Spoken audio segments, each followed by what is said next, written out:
Good evening, race fans, and welcome to another live broadcast of the Dynasty Racing League right here on DRL TV, your home for everything involving the Dynasty Racing League. Tonight on DRL TV, we travel to Loudon, New Hampshire to watch the Molnar Automotive Cup Series take on the Magic Mile for the running of the New Hampshire 150. Looking back to last week, we saw these drivers put on an incredible show at Kentucky Speedway after surviving a three-way battle for the lead in the closing laps. Chad Presnall held off Caden Honeycutt and Jonathan Schwartz on the final restart to claim his second win of the season. Now for tonight's event, DRL TV is set to bring you 150 laps of live racing here at New Hampshire Motor Speedway.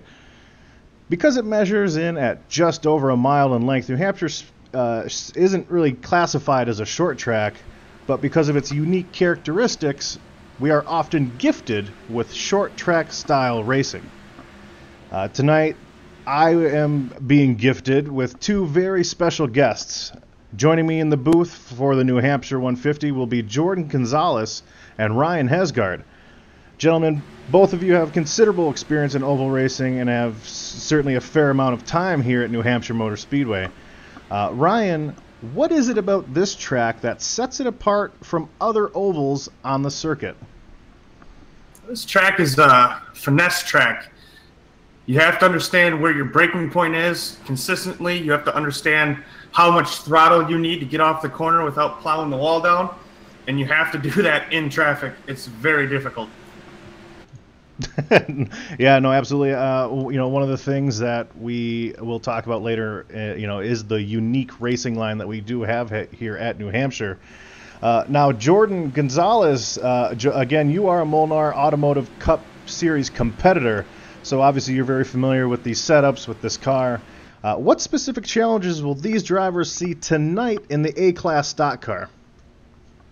Well, one of the biggest things with the setup I noticed is that if you're trying to push the car too hard, you're going to get very tight and you're going to hit the wall before you even get to the halfway point. You're going to be plowing, and if you have anybody on the outside, you're going to be using them as your door stopper, to speak. So if you don't know how to drive the car, you're just going to be plowing and everything. But if you are able to get the car into the corner, you're going to be looking at a very hot track, a very slick track, and braking without turning the rear end around is going to be what sets the leaders from the lappers. Now, one of the things for tonight, we are again gifted here with Ryan Hesgard, Jordan Gonzalez. It's also, it's always great to have that experience. Anyone wondering where Martin Wenzel is tonight? He's actually going to be out on the track here at New Hampshire, trying to corral this beast around this 1.058 mile oval here. But again, as we watch Eric Wolf set a qualifying time here, I mentioned previously, this very unique racing line that we have here at New Hampshire. It's almost, when you come here, you think it's going to run like the Milwaukee Mile, which is what it used to. But back in 2002, they added progressive style banking in these corners. So the first two lanes are 4 degrees of banking, and it goes up to 7. And ever since then, it introduced that very interesting middle groove, which obviously opens up that bottom groove, for people that are attempting to pass. As Jordan mentioned, every now and again you'll have an opportunity to see someone kind of slide up, maybe overdrive it, door the guy on the outside. How difficult is that for you guys to adapt to, not just diving down and touching that yellow line like you normally would at any other racetrack almost? Probably easier for Hesgard than me. It's a lot of discipline. You like I said, it's one of those tracks that it's very technical. So if you over brake entry, the rear end of your car will step out, and that's what's gonna make the whole corner is gonna be loose because it's gonna track you to the bottom anyway. Mm-hmm. And there is no grip on the bottom. So if you get down there, you better be really, really, really careful on exit on your throttle. Otherwise, you're going around. If you underbrake the corner, you're going to diamond it a lot harder than you thought you were going to. You're not going to be able to roll the center, which you're gonna have an earlier. It's gonna seem like you have an earlier exit. So you have to be perfect. You have to hit that braking zone correctly. Otherwise, it ruins the whole corner, and you're losing 3-4 spots. Going high is not so bad. Do not go on the bottom though. Now, in talking with Clay Phillips yesterday, one of the issues that he was having in the B car was skipping his tires on entry. Do either one of you gentlemen suspect that'll be a problem tonight as we enter, obviously, the A-class cars here, which are a little bit different from the B-class? Braking is going to be so important. If they got too much rear braking, I'm more worried about them turning around and chattering the tires. If they have front wheel braking decked out, then I don't really expect them to be that fast, because you're going to have to brake so much earlier in order to control your turning. So that's kind of a give and take there. I don't know how much the front chatter is going to be a problem as much as someone turning themselves around. If they're consistent, they shouldn't have a chatter problem.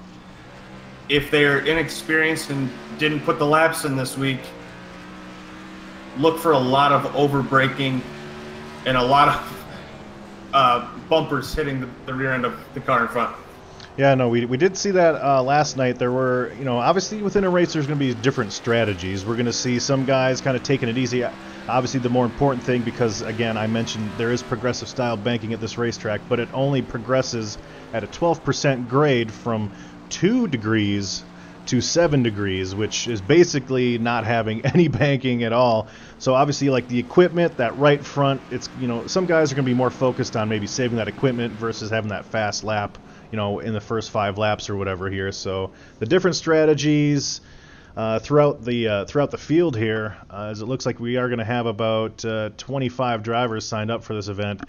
Does that play into any role here at New Hampshire, with, maybe some drivers kind of checking up a little earlier, backing up their corners earlier, while other drivers behind them are trying to dive in a little bit harder, and then again you see, as you mentioned, Ryan, you see that contact that you can make with the car in front of you. Yeah, if you're not familiar with the guy in front of you and where he's braking, you're gonna either under brake it, and then you're worried about the guy behind you, doing the exact same thing because he's just following. Mm-hmm. So, like I said, you have to know where that braking zone is. If you are just guessing based on the bumper in front of you, you're gonna get into somebody. It's gonna be a bad day for you. Yeah, no, and again, it's New Hampshire. As I mentioned at the beginning, it is over a mile in length, but it does just have that weird style of attitude to it, something that it didn't used to have before the inclusion of that progressive style banking. After qualifying here, you guys, it does appear that Eric Wolf has grabbed his pole here for New Hampshire. That'll be his 8th pole of the season, which is just an unprecedented number considering we've only run, this will be in 20 races, and Eric Wolf has only run 11 of them. So just about any time that man shows up, he's going to get the pole. So how about we bring that gentleman in here, if we can find Mr. Eric Wolf, bring him into the broadcast booth here. Eric, you got a copy, sir? Yeah, I got to go ahead. As I mentioned, your success rate here in DRL with getting these poles is outstanding. But what is it? Obviously, you got the hot lap time here, but what is it that you need to focus on to have success here for the whole 150 laps tonight, Eric? Yeah, I wish I had the magic secret there. I'm just gonna try not to make any mistakes. If I can do that, I should finish pretty well. But yeah, it's just got to try to keep from making mistakes, keep my car there, and hopefully be there at the end. Well, Eric, certainly it's always a pleasure watch you come in here and again grab another pole. This is your 8th pole of the season. I know you're hoping to rebound from that heartbreak you had last week, so we look forward to watching you put on a show tonight, buddy. All right, thanks a lot. If any of you guys caught last week's race, Eric Wolf was battling for the lead 3 wide on old left side tires, brand new right side tires, but he ended up I think spinning out or losing control of his car with just a few laps to go, and fighting for the lead. Obviously, that's always heartbreaking. So tonight he comes out here looking for maybe a little bit of redemption, you guys. Yeah, he's going to be hungry after that last week's performance test for sure. I think he felt like he let one get away, so look for him to be, you know, Eric's the type of driver, he's still going to be patient, he's going to pick and choose his battles, but look for him to be a little bit more aggressive than normal. As we were set to go green, we've got Eric Wolf inside, Wade Hustad outside. That will be your front row as they are getting ready to accelerate. Eric Wolf with an incredible jump, and he will head into turns 1 and 2 with an already decent lead. One thing to mention is that what we saw last night is these restarts are going to be incredibly insane, as this is where these tires are going to be the freshest, and this is going to be the only opportunity to really pass on the inside. Pretty clean restart, generally speaking. Yeah, right. I think these guys know they have to be patient in this car. There's not a lot of grip. As Wade Hustad takes the lead there from Eric Wolf. Yeah, we see Wade Hustad take that lead from Eric Wolf. We also saw a little bit of 3 wide coming out of turn 4 with Jonathan Schwartz and John Theodore. So certainly, again, with you know, these guys want to take advantage of those fresh tires while they have them. And you're going to see them enter high. That's what I was talking about. If they don't get that right, they might still turn themselves around, depending on how much power they try to put down to the pedal. Yeah, that's one thing. You know, obviously, these cars are incredibly, you know, a huge handful to manage because of all that power that they have. And on the super flat racetrack, you know, wheel spin coming off, you know, wheel spin on exit is just, it's almost too easy, guys. It's almost too easy, and that's why I broadcast this race. I don't race this race. I do not have the discipline or the throttle control to do what these guys do. We're looking at Caden Honeycutt. He's starting to kind of peer in on Eric Wolf. We saw he is actually last night's winner, Caden Honeycutt. He led the most laps at a very interesting race. A matter of fact, one of the guys in the booth here, Mr. Ryan Hesgard, and him had an incredible battle for the lead, probably the most cinematic battle for the lead that we've had all season in this league. So obviously, if you want to look back at that battle between those two drivers, go back in the video history that we have here on YouTube. Look at last night's race, and you'll see 2 men that really wanted that victory. So, but obviously, the moral of the story there is Caden Honeycutt kind of knows how to get around this track, since he did find some success last night as well. I'm hoping that his experience last night, the Grand National car is so much more. You can lay all the power coming out of the corner. I hope he doesn't get into the rhythm of what he was doing last night, because this car is, yes, the line is the same, but it is not the same braking point. It's not the same accelerating and all that stuff. So I wouldn't be surprised if it takes him 10, 15, 20 laps to get comfortable again. Mm-hmm. and then start seeing him move forward that way. But as of right now, I think he's just going to be patient and try to feel the car out. Yeah, again, these cars are a handful, and the weather tonight, guys, correct me if I'm wrong, isn't really all that bad, as it seemed like it was kind of fair weather. The track, it certainly wasn't as hot as it was in yesterday's race, so, you know, I don't think we're going to have any grip issues, you know, any grip issues more so than we normally would, so... again, you have to correct me if I'm wrong. It's possible that I have got that wrong. No, you're correct in that statement. Last night's track temperature was, I believe, 112 degrees. Yes, it was. Tonight is 103. So there's definitely going to be a little bit more grip, especially on exit. After the track gets rubbered in, though, these guys are gonna, you know, they're gonna get used to that. What they need to do to get off the corner without hitting the wall. So I don't think it's going to be a huge issue. Eric let Honeycutt by for second place right there. Yeah, we're watching. Smart. What's that? Just let him go. That's a veteran driver. Let him go. No, and live to fight another day. That's for sure. As again, we are riding on board with Eric Wolf, watching Caden Honeycutt. He attempted that pass. He made that pass. But kind of looking back here in the pack a little bit, I certainly noticed that with the exception of a few side-by-side battles, mostly single file here again, and that's something we saw last night. We're watching Bill Edwards and Mike Springer duke it out for the 15th position. But again, speaking to really the rest of the field here, certainly just kind of riding it out. Again, it is only lap 10 of 150, so I can't imagine these drivers are going to be going too hard in this first stint, especially with the focus maybe on being saving some equipment here. I don't know.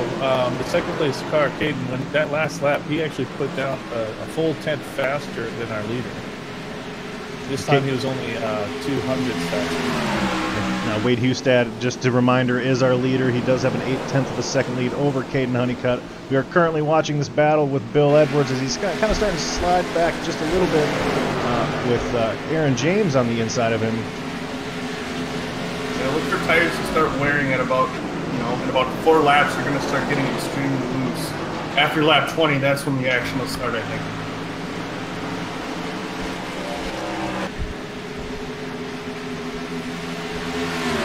Ooh, that last lap, Anthony Burrows put down a 29.9 while the leaders were putting down 30.0s or 30.1s. So even in 10, 12 laps, the times have fallen off 0.6 of a second already. Now our top 5 is Wade Hustad, Caden Honeycutt, Eric Wolf, our pole sitter. William Edwards just got hit extremely hard. I can't tell who the car is behind him. Looks like the 98. Yeah, the 98 of Mark Johnson does have significant right front damages. We will try to get a replay of that here.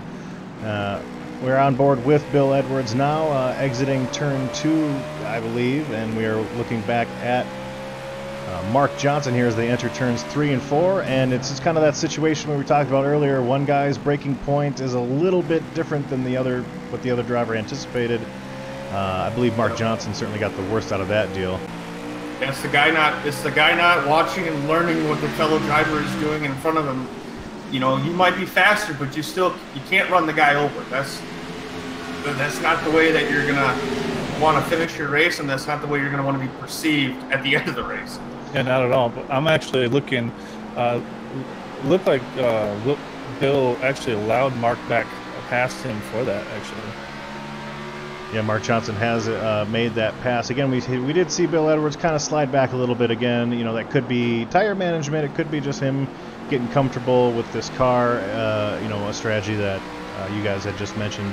We are riding on board with Anthony Burrows, as Jordan mentioned just a couple laps ago. He was putting down a pretty decent lap here.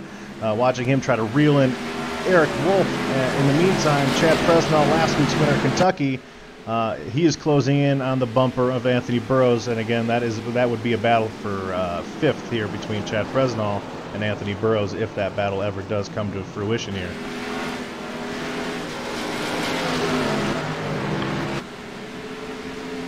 Now, certainly the top 10 drivers have certainly gotten pretty spread out. Kind of looking back here, we've got John Theodore.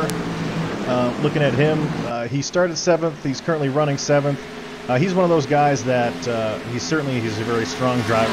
He actually has a terrific following. He has a stream of his own that he hosts each time he races, and actually, he has incredible views. So we know he's a good driver. It's just lately in this series or in this league, his luck hasn't been terrific. And a driver behind him, Eric Johnson, he can certainly say the same thing, as he is the only, he's the first driver in the point standings that doesn't have a win, as he's 3rd in the point standings, with Wade Hustad, Anthony Burrows being above him, and they have 6 and 3 wins respectively. Now we've got Joseph Held just coming off of pit road, guys. I can't imagine that's a scheduled stop. 7 laps down, so I don't know if he missed the start of the race or what happened there. Joseph Held, he's one of our newest winners in the Dynasty Racing League. He's our new, a pretty new addition this season, and he ended up winning at Daytona earlier in the season. So certainly disappointing to see him in the 25th position, as Ryan mentioned, 7 laps down. Now we are looking at our leader Wade Hustad here as we're just about ready to take a little bit of a break here on DRL TV. We will be back in just a moment. Thank you for watching.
And welcome back, ladies and gentlemen, as we are live here for DRL TV, lap 23 of 150, currently on board Mark Johnson's ride as he looks at the very busy and very delicious-looking paint job of Mike Springer ahead as those two are battling for 14th and 15th position here. You know, you guys, is this kind of what you predicted as we are, you know, circling lap 23 here? Is this kind of what you anticipated for the start of this race? I didn't anticipate getting so strung out like this, but what I do like is that the leader he's got a distance, but he's not like left everybody behind. So that's the more the technical drivers are starting to, they're going to pull away. You're going to see the better drivers in the front, not because that they qualified well necessarily, but because they have more experience. Experience at this track is what's going to be the determining factor, I think, between a win and second place. If you're going to be consistent, you're not going to scrub your tires by over braking, get into a good rhythm, you're going to be just fine.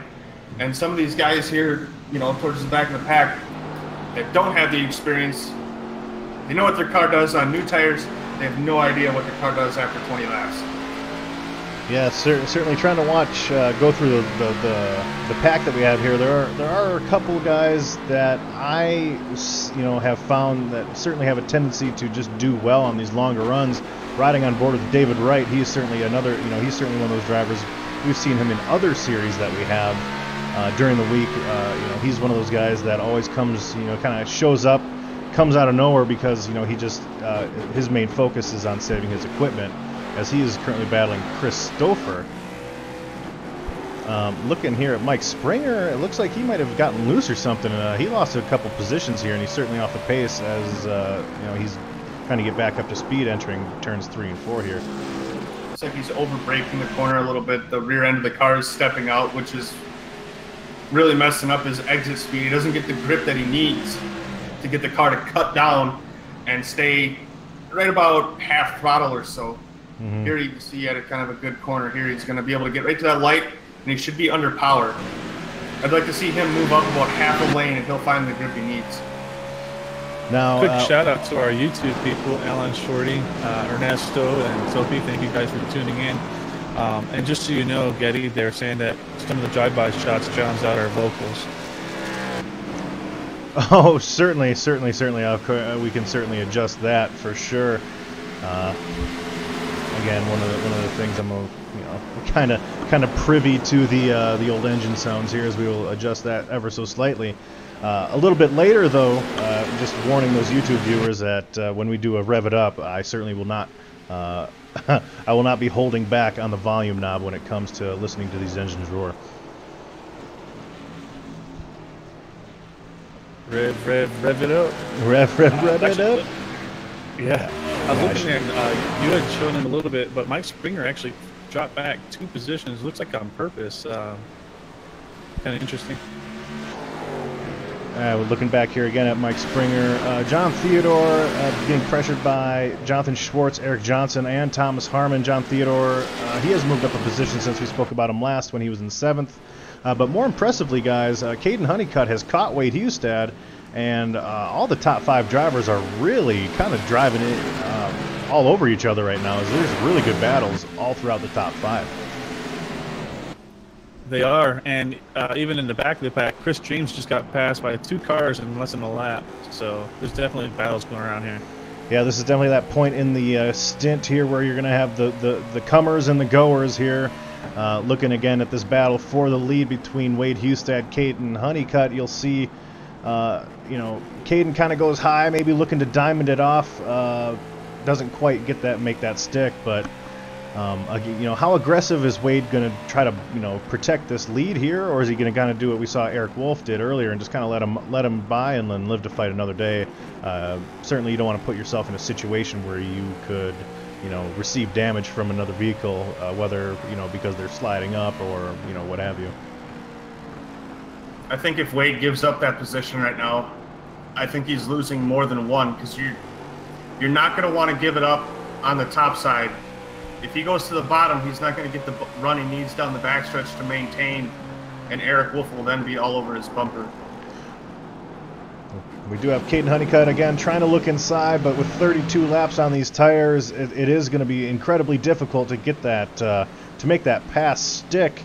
But one thing to mention is that as these two guys battle it out side by side, fighting for this lead, Eric Wolf is getting just a little bit closer, and he's bringing a train that includes Anthony Burrows and Chad Presnall and the lapped car of Joseph Held.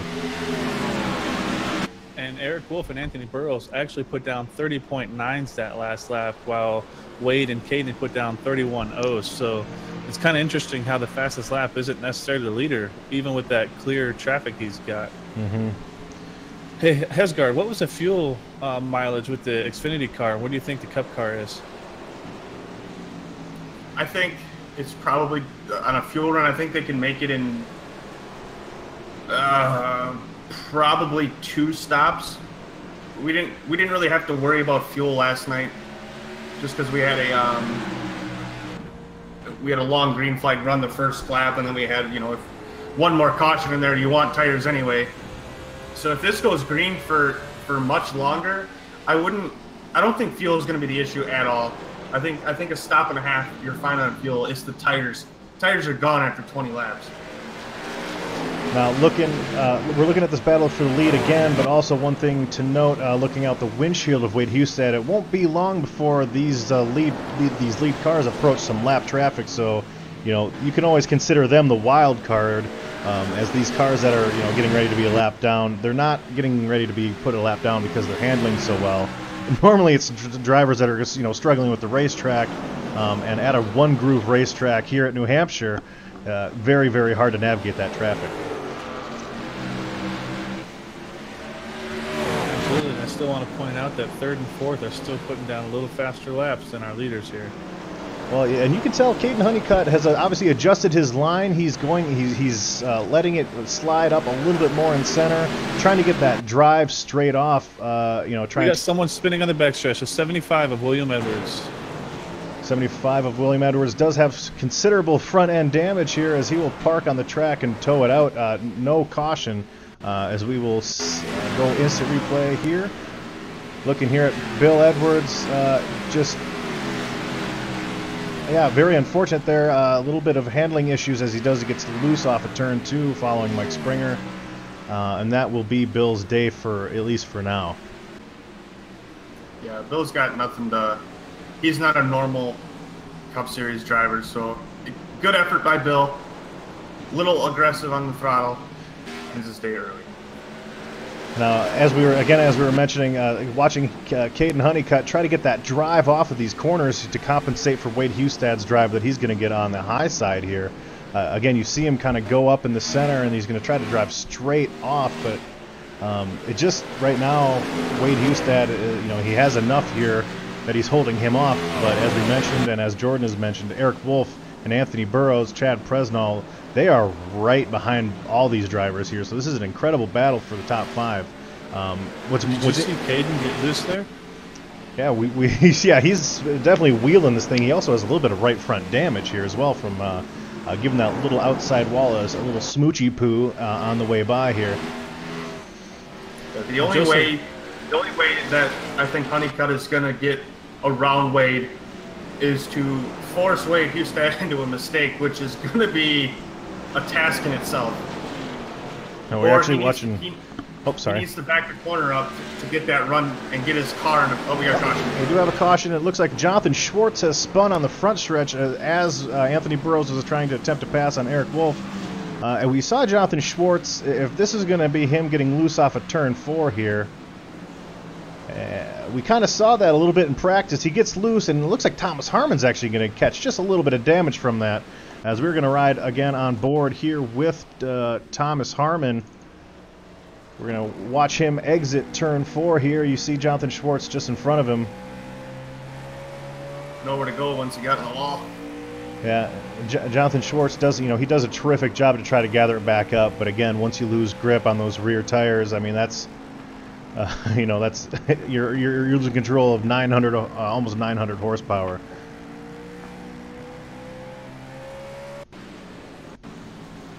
Harmon's got a little bit of front-end damage, but I don't think it's going to hurt him too bad. He hit him pretty square. He'll get in, get his car fixed up.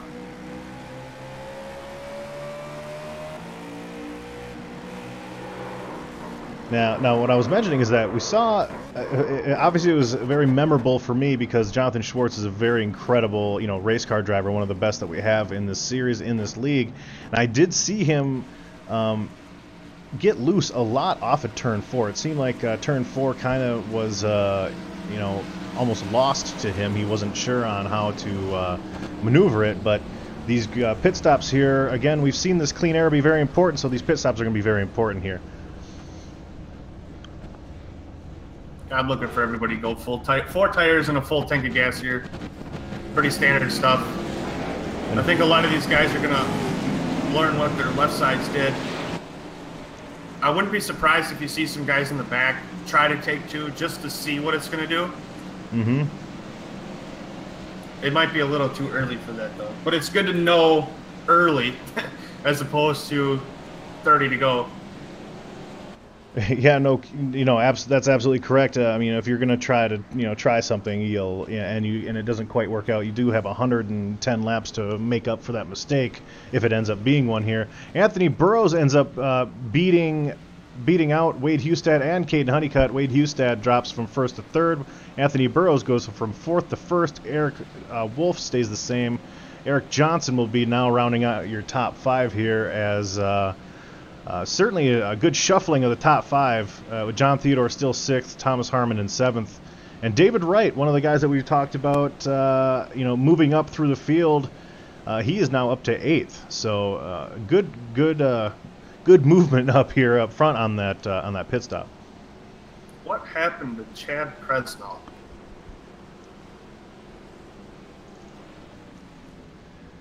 We are watching Chad Presnall now. That's a good eye there. It doesn't appear that he has any speeding penalty. I'm not sure. Normally ATV only allows me to back up so often, so I will try to back up here. It does look like he got a speeding penalty. Yep. Yeah. Because that's gonna hurt. We see him pitting here, and then we see him letting. We saw the traffic. We saw him letting traffic by on the backstretch. So again, there's no harm in pitting again since you're already going to be in the back.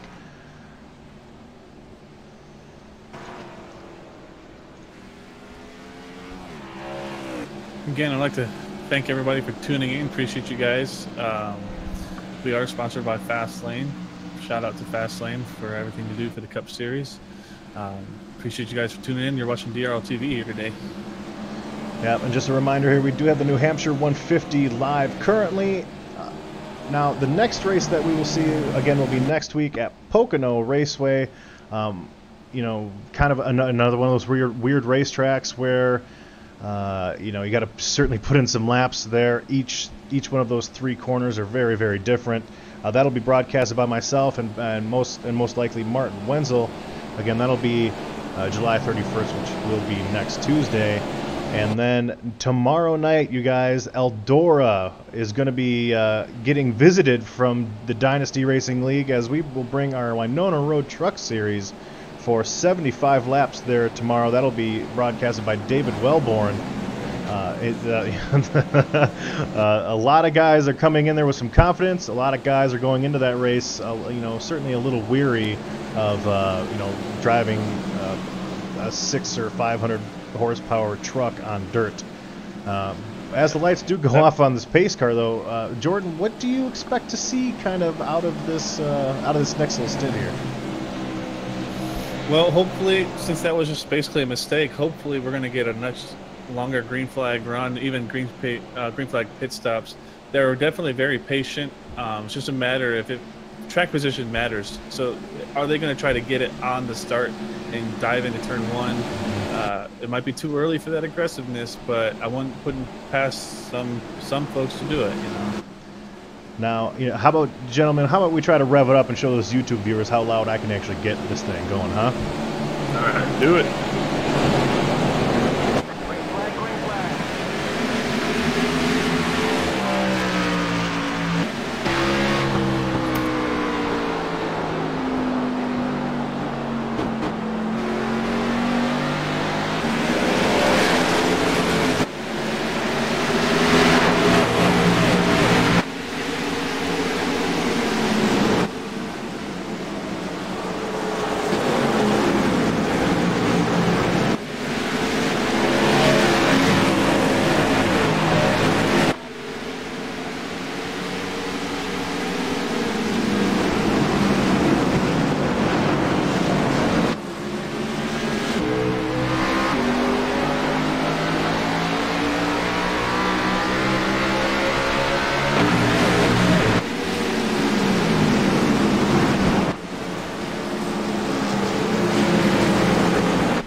What an absolute flurry of activity on this restart, as we did see some movement. John Theodore up to 5th.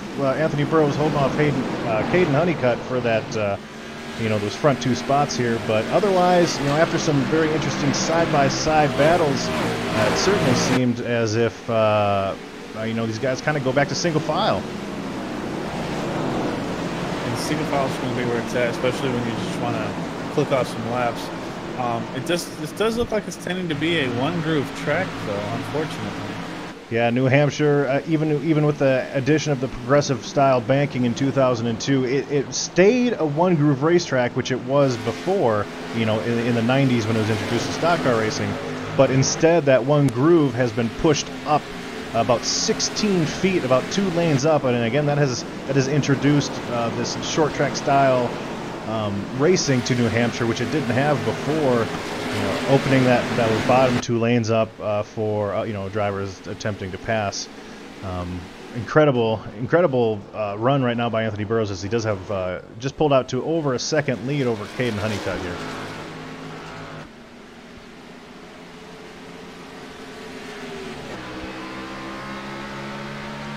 Currently on board with Dustin Musil, Edward Birch, one of our newer drivers here in the Dynasty Racing League. He and him battling for that top 10 position here. And behind them, it looks like Alec Martinez is actually gotten a little damage. I saw him go high kind of in this restart, and I don't think this restart has kind of been to his liking, as it looks like he's lost a couple spots and also sustained some damage here on that right front. Side-by-side battling between Dustin Musil and Edwards Bush Jr. And now a little bit of 3 Mark wide. Johnson getting in there. 3 wide, and with Mark Johnson trying to make it 3 wide, it looks like Mark Johnson has also fixed a lot of that front end damage that he had from rear-ending Bill Edwards. So Mark Johnson is certainly taking advantage of that last caution. Kind of in the back of the pack here, Jonathan Schwartz again with all that damage. He and Chad Presnall, 18th and 19th, trying to force their way up through the field again. Guys, if you can, just reiterate the importance of track position here at New Hampshire. With the one lane track, it's absolute everything. If you can at least maintain a decent lap time, they got to move you. Like, you can't do anything else. You can't pass high. You can't pass low. There's just no grip. So the guy that can run consistent laps, he's going to be victorious tonight. So are we going to see a Kevin Harvick, Kyle Busch tonight? I think it's going to shape up. It's going to have to be something drastic. We seen it last night in the Grand National Series. The leaders are battling. I was one of them. There's nothing the second place guy can do below him. You can't do it. There's no grip. So you have to get in his head, and if you can't force a mistake, you got to move. Like, there's nothing else you can do. Hopefully we don't see any wrecking occurring that way. We just see some good hard racing, but I think it's going to shape up to come down to that sort of finish. But if Anthony stays out up front like this, we may not get to see that at all. Well, yeah, and in that last green flag stint, we did see Wade Hustad do something very similar. Kind of came out to a 9 or 8/10 second gap. Caden Honeycutt, after about 20 laps or so, it did end up reeling him in. We are currently in lap 13 of this current green flag stint. And again, all these leaders, besides Chad Presnell when he came into pit just a couple laps after having to serve that penalty, he has the newer tires, but again, that was all under the same pit sequence. So Mike Springer's challenging the inside of Alec Martinez right now. Now we have a caution. It looks like Aaron James and Jonathan Schwartz, both of those drivers used to have a nose on those cars, I believe. The last time we saw him. Martin got collected. We are looking here. It appears Chad Presnell is battling Justin Levine as they enter. And Justin Levine kind of gets loose and just goes, oh no, he goes head first right into the outside wall and collects Aaron James and Jonathan Schwartz. Nowhere to really go in that situation. That's a little rough. I was going to state that Martin Wenzel had damage from the previous yellow, trying to catch up to the pace car. He had overdrove the corner and knocked the wall down by himself. So I don't know if he had some handling issues there, and it kind of I don't know if he got into it or not. I can't find it here, but. So do you go 2 or 4 tires? 4 tires. 4 tires. 4 tires, please. Unless they check these guys, now they know what their left sides are. They're looking at their left sides. If it's above 90% like it was last night, I would not be surprised to see from somebody like 5th on back go 2 tires. The track position matters, is that important. It's that important. We were just riding on board. We're watching replays of that last caution. Aaron James, again, just nowhere to go on that Justin Levine contact. We'll look at it one more time here. I'm trying to see. I don't know. I'm going to back it up one more time here. I'm not certain if Chad Presnell got into Justin Levine. I didn't see it. I don't think so. It looked loose on my screen, but yeah, it could have been a lag spike even. I think Chad Presnell was close racing. He did not get into him, but again, Justin Levine, very unfortunate. That's the type of contact that you never want to make head first here. And he also takes out 2 competitive cars with him. Jonathan Schwartz, probably just about done here, as that is the second caution that he's been involved in. Yeah, I think Levine he overbraked the corner a little bit, and with a low brake bias, the rear end steps out, and there's nothing you can do. Now, after those pit stops, it does appear that Wade Hustad has reclaimed the lead here. Caden Honeycutt again in second, Anthony Burrows in third, Eric Wolf fourth, and John Theodore has been an awesome addition to this top 5 for most of this race. Mike Springer, Eric Johnson, Thomas Harmon, and David Wright. Edward Birch is rounding out the top 10. It looks like with the way John Theodore's been racing, he joined a little late, but with myself stepping out, it looks like he's guaranteeing himself a spot in the playoffs. And I also want to throw out, there was something we reported on earlier with John, or Helt, should say. He actually disconnected and reconnected, so that's why he's 7 laps down, based on our earlier report. Yeah, okay, so again, Joseph Held, yeah, damage-free, but again, he's going to try to get wave rounds, and, if we get into a situation where we get, kind of caution-happy as these cars continue to, to group back up, and later in the race, it gets a little racier, there certainly will be less give and take. Joseph Held could very well find himself somewhere close to the lead lap at some point in this race, so... for whatever reason, with him backing out, of course, is something that you never want to have happen. So hopefully he's able to regroup and have a good race. I'd like to see Honeycutt be a little bit more aggressive on this restart here. He's got the top lane, and Wade can't change lanes before the start-finish line. So if he can be side by side with Wade, he might come out with the lead here. Yeah, Caden Honeycutt doesn't want to get into a position where he has to continuously chop away a 1-second lead, so he doesn't want to see Wade Hustad get that huge lead again. Watch these cars. Honeycutt did not want to see was Wade get that jump on him. And we're watching these cars circled 2 and 3 here, side by side. 3 wide, it looks behind him for Thomas Harmon and John Theodore. John Theodore didn't get a great start either, as it looks like he has dropped from 5th to 8th. David Wright peering inside.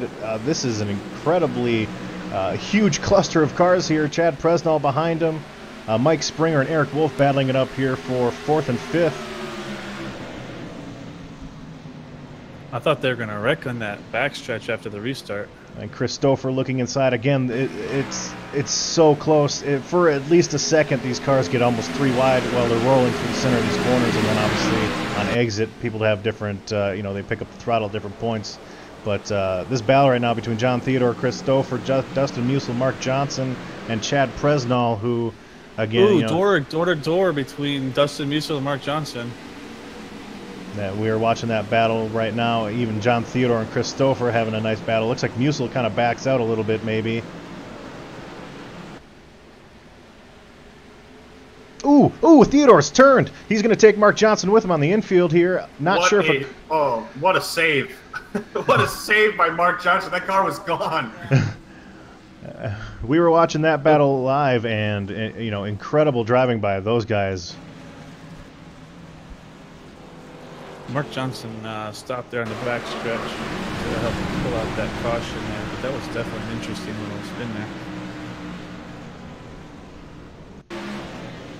Right now we're going to be we're looking at John Theodore and Mark Johnson. Theodore battling Chris Stouffer on the outside, getting ready to exit 1 and 2. Mark Johnson gets on the inside of him. It looks like Theodore might have maybe smacked the outside wall just a tad.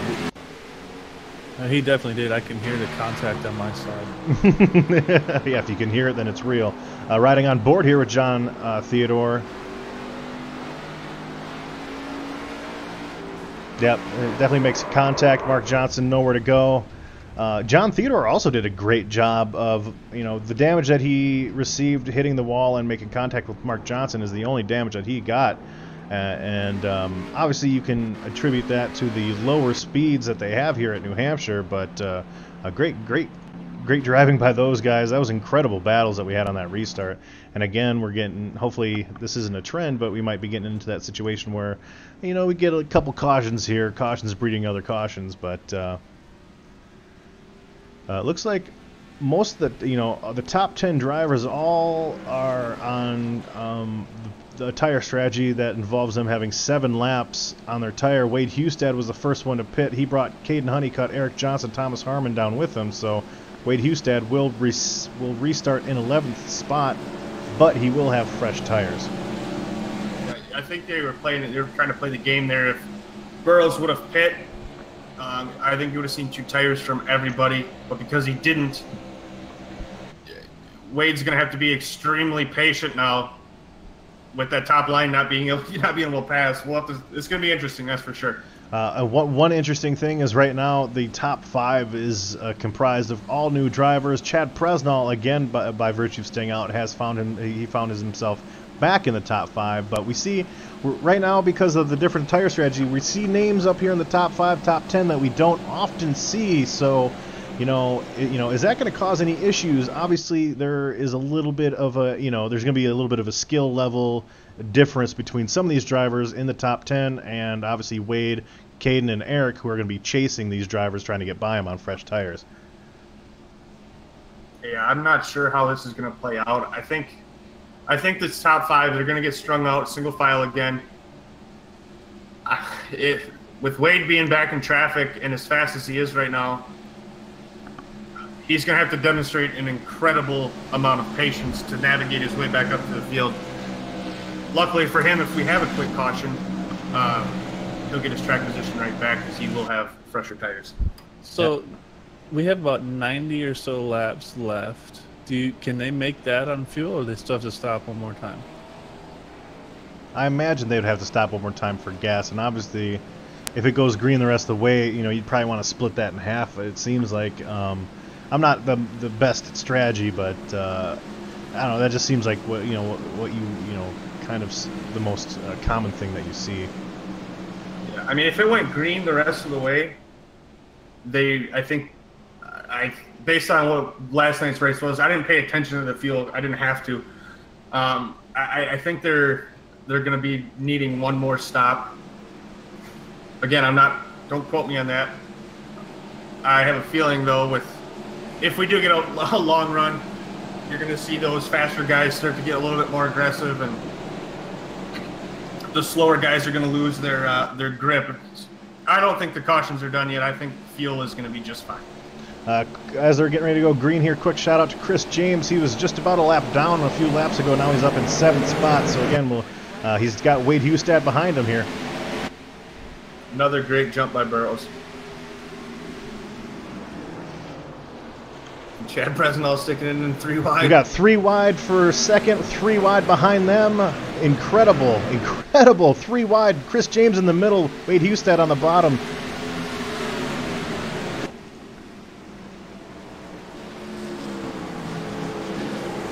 Wow, and right behind Wade Hustad, again, just almost 2 groups of 3 wide right there. Thomas Harmon's right in the middle of it. Chris James decides to back out. He doesn't want any of that, but Wade Hustad continues to be aggressive as he, oh my goodness, almost 4 wide behind him here with Thomas Harmon. Mike Springer gets a shot there. He's going to get a run here to Wade to get past David Wright.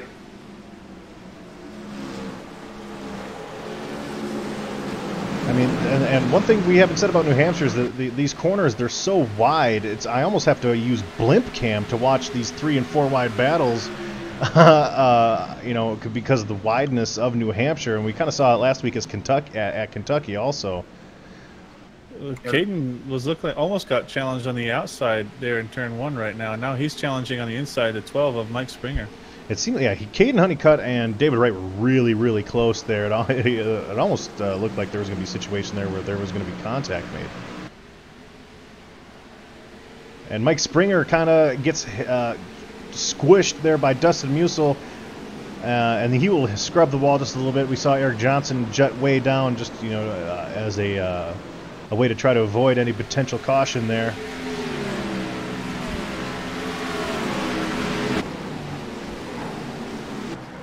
We are riding on board with Mike Springer, who has certainly dropped just a little bit on this restart. And again, we did suggest that there would be some movement here with the older tires versus the newer tires, and obviously different drivers that aren't, usually in the top 5. Being challenged by Thomas Harmon driving the Avril Lavigne car. Still can't really get over that. Yeah, and behind him again is Edward Birch Jr., a driver we kind of talked about last week a little bit too, driving that 93 car. He has proved to be an excellent addition to this league and to this series, as we continue to pick up competitive drivers in the Dynasty Racing League. Edward Birch Jr. certainly is no exception. Talking about competitive drivers, Hesgard mentioned this before the broadcast. We have a strength of field of 29.56 right now. a lot of people over 4,000 in iRating, so we're definitely gaining some talent, and folks are actually just improving their own iRating in the official races, so we're definitely gaining some high talented drivers. Yeah, speaking of iRating and guys that continue to have great iRating, we're watching two drivers there right now. Is Eric Wolf, Anthony Burrows. It almost seems to be a battle of brewing here. Is Eric Wolf the type of driver that will try to make this pass, or is he going to kind of sit behind Burrows and just hang out? Again, we're only lap 74 or 150. You know, what do you do here? Only being right around halfway, I'm thinking Wolf is just going to be patient. There's absolutely no reason to push the issue. If anything, you push a little too hard and you allow the guys in third, fourth, fifth to catch right back up to you as we look at them going inside. Right? You have no idea how many times I'm contradicted mid-sentence by these drivers here. But again, it is almost surprising because maybe, well, unless Eric Wolf is just that much faster now, you know, he's got to take advantage of the situation, try to build a lead. Ooh, so loose off of turn 4 there by Eric Wolf. And that's the mistake that you did not want to have. That's the difficulty of this track. You get any lower than the second groove, and there is no grip. So if you get on the throttle, just even the littlest of margins too hard, the rear end of your car will step out. So I would like to see him, you know, calm down, force Anthony Burrows into a mistake, which is hard to do. Burrows is very, very talented. You know, let your experience work in your favor. Don't force it. Don't ruin your tires right now, because it could hurt you if we have a long green flag run. And those two have been battling since last year. Eric Wolf, our reigning champion, our defending champion, I should say. And Anthony missed it by what? Just simply by not leading one lap on the last race. I want to give a quick shout out to some of the guys who are moving throughout the field. Saw PJ O'Leary make pass two people for position. And our biggest movers, I think, is David Wright and Dustin Musil, both starting 17th, 18th, and they're in the top 10. Yeah, and one thing that I noticed here is one of the guys, you know, you're talking about movers, one guy that moved way back, John Theodore, all of a sudden he's at the rear end of this pack, and Chris James, who restarted this stint in 7th, he moved himself back to 17th here. Again, Chris James, a very patient driver. He's not the type of guy that's going to go up there and meddle in other people's business. He's going to, you know, just drive his own race, learn the track, and see what he can do. John Theodore, however, I'm very surprised that he is back as far as he is. Something must have happened there on pit road where he lost all those positions. I'd like to state out that Caden Honeycutt got around Wade Hugestad, which could end up being huge at the end of the race. About 2-3 laps ago. We were riding on board for that battle. Luckily, we did not miss that. That was, I think, a couple laps ago, or a lap or two ago. It was a few laps. And again, very interesting to see Caden Honeycutt, Wade Hugestad. You know, they are the first two cars that have those fresher tires. Now, if anyone here can answer this question, please do so. Caden Honeycutt, Wade Hugestad do have those 7-lap fresher tires, and obviously at the beginning of a green flag run, they're going to have an advantage. But does that advantage exist the longer this this green flag run lasts, or is it kind of one of those situations where after 10 laps or so, maybe 15 laps, it just kind of evens itself out? Oh, it absolutely matters. And I'm almost wondering if Wade is conserving right now, because he let Honeycutt go. I'm wondering if Wade's going to conserve, let this run go, you know, 30, 40 laps, and then start reeling people in, because it looks like Honeycutt's pushing it right now. Honeycutt is pushing it. He's running 2/10 faster than our leaders right now. Well, since Honeycutt's reintroduction back here in the Dynasty Racing League, I don't think I've seen one lap where that particular gentleman has not went 100%. So Wade Hugestad certainly might be just riding it out. Caden Honeycutt, it seems like he's doing the only thing that he knows how to do, which is run as fast as he possibly can, for as long as he possibly can, as we saw at Kentucky. Challenging Justin Bolton. We saw him in a truck race. He dominated at Iowa, and of course we saw last night he and Hesgard had that again battle of the year so far, in my opinion. You know, for the lead, both drivers that are obviously you know, tenacious in their driving style. So it's certainly possible Wade is going to conserve a little bit, but Caden Honeycutt, again, I have not seen him take a lap off yet in broadcasting him so far. So obviously there's pros and cons to that, gentlemen, especially here at New Hampshire, where one of the keys to the race is going to be saving your equipment and saving your tires. Yeah, it's a catch-22. I mean, he wants the lead. Everybody wants the lead, but if he pushes way too hard, and let's I don't know, let's say Wade is conserving, Wade will reel him back in, and Honeycutt will not be able to defend it. He won't have the speed or grip that somebody that was conserving does. But now, if he gets his positions and we have a caution, you know, it could be the move of the race. Mark Springer just had a bit of a slowdown going into 3. Looks like he's letting Chris Stouffer by. I also want to point out that Mark Johnson started 25th, and he is now in the top 10, sitting in 9th. Yeah, we're watching Mark Johnson pull away from this battle that we're currently highlighting of Edward Birch Jr. and Thomas Harmon. Thomas Harmon's kind of been up and down the lineup tonight. We did see him most recently just in the middle of that cluster of 9 or 10 cars there on that restart. But a driver that I was following just a few laps ago is Eric Johnson. Again, he is 3rd in points technically, but as we pull up this point standings bracket here, this will be our 20th race. Eric Johnson, he falls from 3rd to 7th here because obviously this is reflecting what it'll look like when the playoffs start. So, after tonight we have 6 races left, you guys, and Eric Johnson has certainly got to start feeling the heat because he doesn't want to have people like Thomas Harmon and Mark Johnson start the playoffs ahead of him. I mean, he's had such a good season, Eric Johnson has, as far as consistency goes. He just hasn't been able to get that win. So I'm looking for people like him, Mike Springer, who sits 5th, try to maybe, be more aggressive in these final races here to try to get that victory.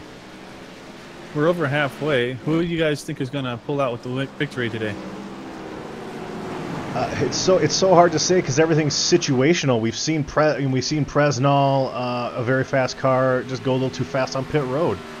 We saw whatever happened to John Theodore, who was a top 5 car. Now he's back in 17th. Different tire strategies, might come into play here. I certainly wouldn't be surprised if. I mean, it really does seem like the 3 or 4 people that have led this race are really the 3 or 4 people that have an opportunity to win this race. That being Burrows, Wolf, Caden Honeycutt, and Wade Hustad. Honeycutt hasn't led yet, but he's been in 2nd for most of the race. I think those 4 drivers have proved that they came to New Hampshire ready to compete for a win. Yeah, it's a tough call. It all comes down to who gets off. If we have a caution, who gets off pit road first? That's going to be the difference, just because it's so hard to pass. Well, it's funny that you say that, Ryan, because I mean we've had a lot of movement on pit road. We've seen the leader as again we're looking at this battle between Wolf and Honeycutt. We've seen the leader drop to 4th. We've seen the 5th place guy jump to the lead. It's just the pit road movement here has been really surprising and almost incredible. Lap traffic almost got scared there. It looks like Anthony almost used Aaron James as a bumper there. And Anthony Burrows does maintain that 0.7 of a second lead over the newest 2nd place position guy. Caden Honeycutt taking that 2nd place away from Eric Wolf. Chad Presnall of Wade Hustad just behind them. And this isn't the first time we've seen this top 5 group have several seconds over the 6th place guy. It's almost kind of weird, this weird anomaly. We saw it in the first stint of the race. I'm not sure if it's the same top 5. It certainly could be, but it's like the top 5 drivers, and then the 6 seconds back in that first stint was 6th. Currently, right now, it's 5 seconds back as we're looking at David Wright, Eric Johnson, Dustin Musil, Mark Johnson. All these drivers battle it out here. But very interesting to see, almost like a little mini breakaway by that top 5 there. Not to contradict you, but I wouldn't say anomaly, because basically you're seeing, like what Ryan said, the cream of the crop is showing up right here. These guys have the technical ability. Sure, it's iRacing. Sure, it's just controllers, but still, that they got the technical aspect of it down to where they can control their car and get the speed out of it. Because it's the same 5 pretty much every week.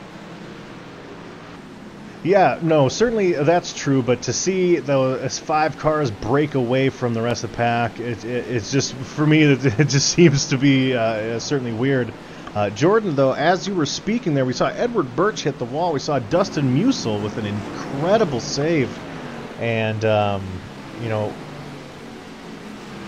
Dustin Musil's actually having a really good race today, but he did everything but wreck there and ended up saving it just a lap ago. Thomas Harmon now looking inside of Edward Birch, who does have some pretty substantial damage there. Oh, no, Harmon!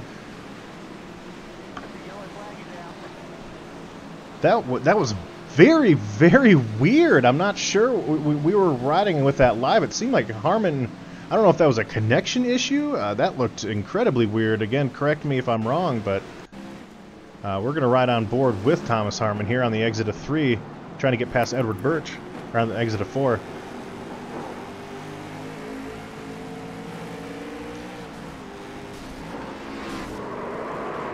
I don't know how to call that. I mean, obviously Thomas Harmon gets into the His car literally jumps there. Yeah, I think he gets into him, and the replay is showing that it comes off. I think the netcode kept his car on the other car's door there, which made the car bounce up.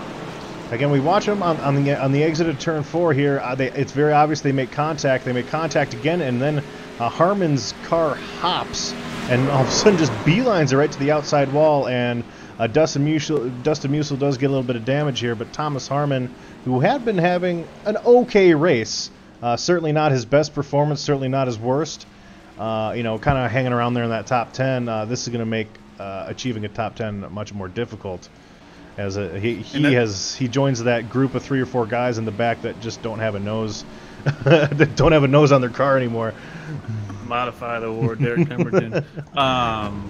And it's unfortunate for Musil to get caught up in that. He was having a really good race. Yeah, it's very interesting that we had just mentioned, you know, the type of race he was having, and then he gets caught up in, of course, an incident that didn't originally involve him. Honey cut off first. It's a huge stop. Now, yeah, and for the you know, 6th time in a row here, it seems like the lead changes on pit road, because I mean, it's so hard to pass on the track. Why not pass them in pit road? It just makes it so much easier, you guys.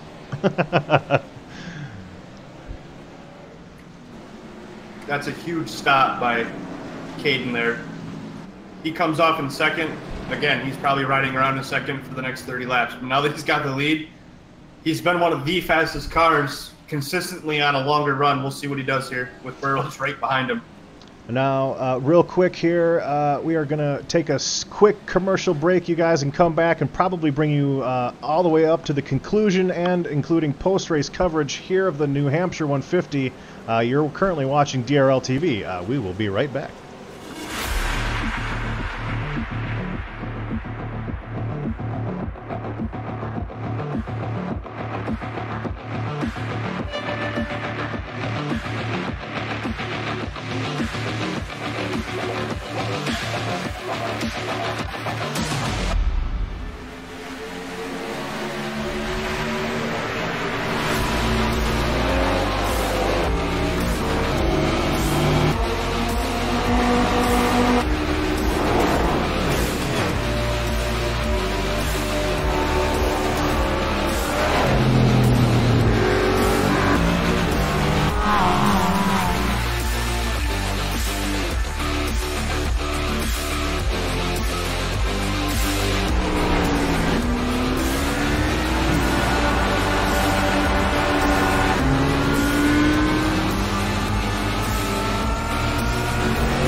Welcome back to DRL TV. The New Hampshire 150 set to go green here with 52 laps left here in this 150-mile race.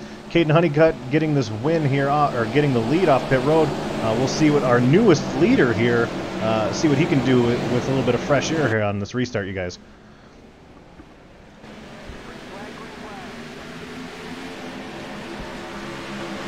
Very aggressive restart for Mr. Honeycutt here as these guys dive into turns 1 and 2.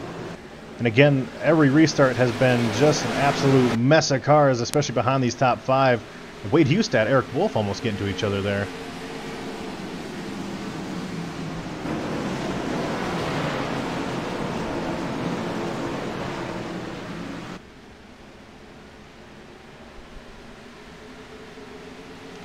Certainly one of the cleaner restarts we've actually had is everyone has just about gone single file through the entire pack here.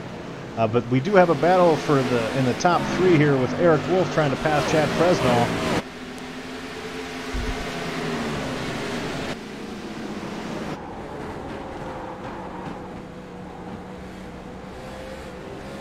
Listening to Eric Wolf. I think that outside line's going to prevail, you think? Well, we were just on board with Eric Wolf in that cockpit cam, and we were, trying to listen to all the work that he has to do on that throttle, trying to make that work as Chad Presnall slides way up there in turns 1 and 2. An incredible battle behind them: David Wright, Eric Johnson, and Chris Stouffer. But yeah, the outside line again with the progressive banking, it's so hard to beat. But right now with the fresh tires, there's another lap or 2 here where the inside line does, kind of stand a chance. Obviously, we've seen that after about 10 laps or so, the inside line just does not exist anymore. John Theodore, he's made his way back up to 12. Let's see if he can battle his way back into the top 10 and then the top 5.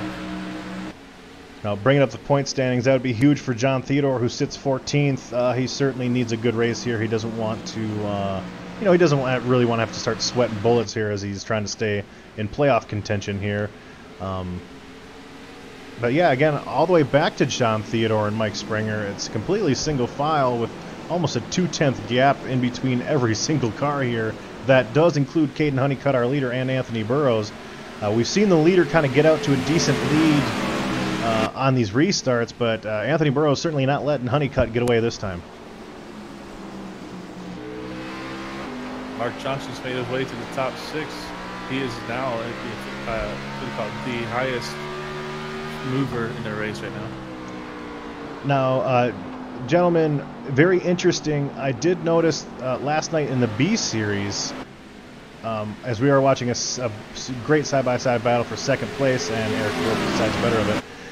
We saw a lot of guys shifting down into third, and one thing I did just hear Anthony Burrows do at the last time we went 3 and 4, I actually heard him shift in this A car. That is certainly not something I expected to see here.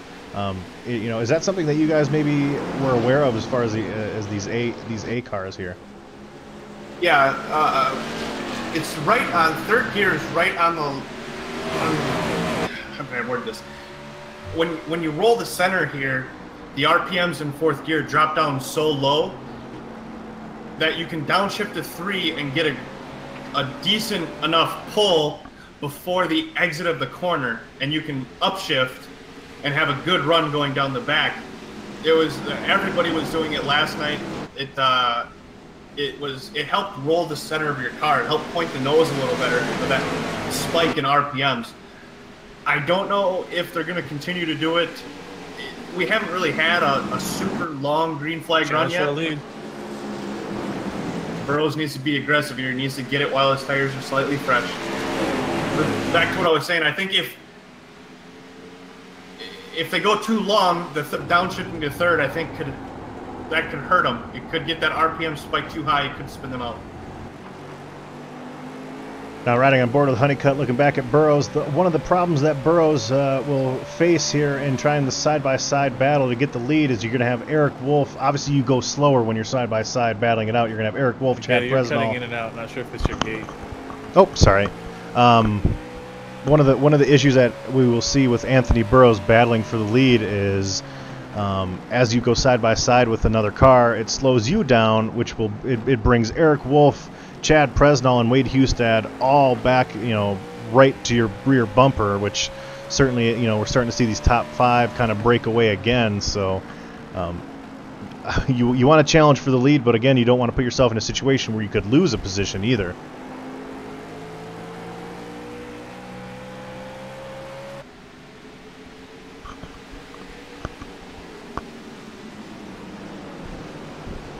And we're just passing Aaron James in the back, kind of going through the back, seeing what we have here. It almost looks like a bunch of go-karts out on the track. Mm-hmm. Now, it's New Hampshire last night was, very similar too. There was just great battles all over the track. Obviously, we have the battle here with these top 5. Every now and again, someone will take a peek. But even back here, we've seen Mike Springer, who he's been involved in a lot of side-by-side battles. John Theodore trying to claw his way back up to the top 5. It doesn't seem like he has the same speed that he had earlier, or it's just that hard to pass where even if he has the speed, he can't really do anything with it. I do know being in traffic, tight traffic, messes up your input, what do you call it, your braking line and all that. So he may just be artificially slow, if that makes sense. Mm-hmm.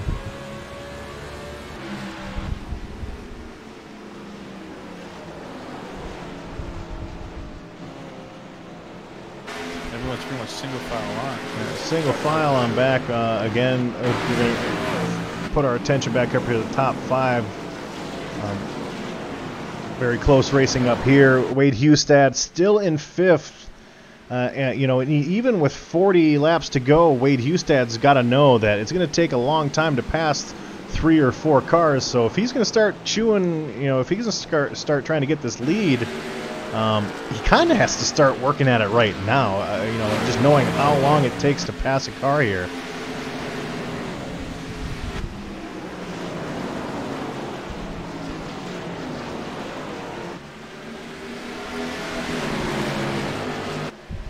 Thomas is getting much closer to Alec here. Looks like it's going to be a little challenging the inside within the next lap or 2.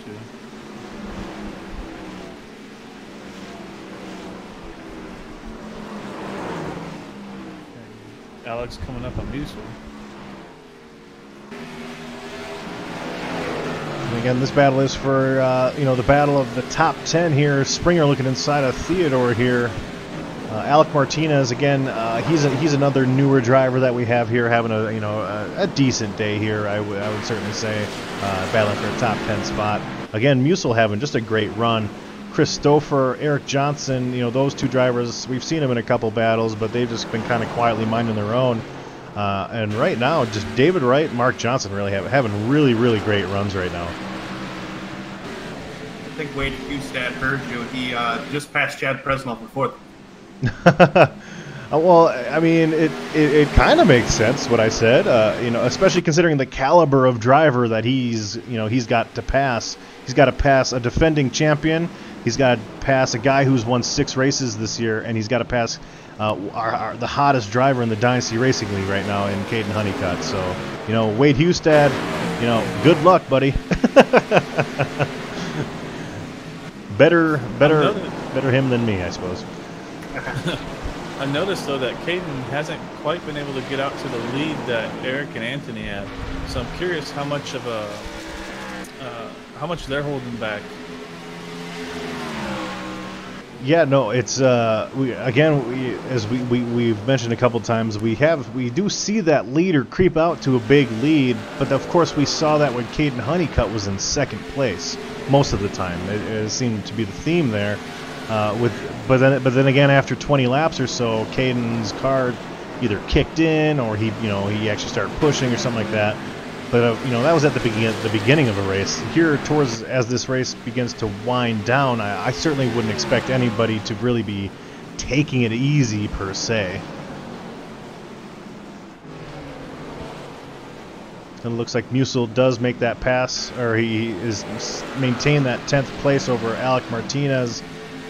One of the few battles here on the track. Everyone is kind of getting strung out here, but Anthony Burrows is within a 10th of Caden Honeycutt here.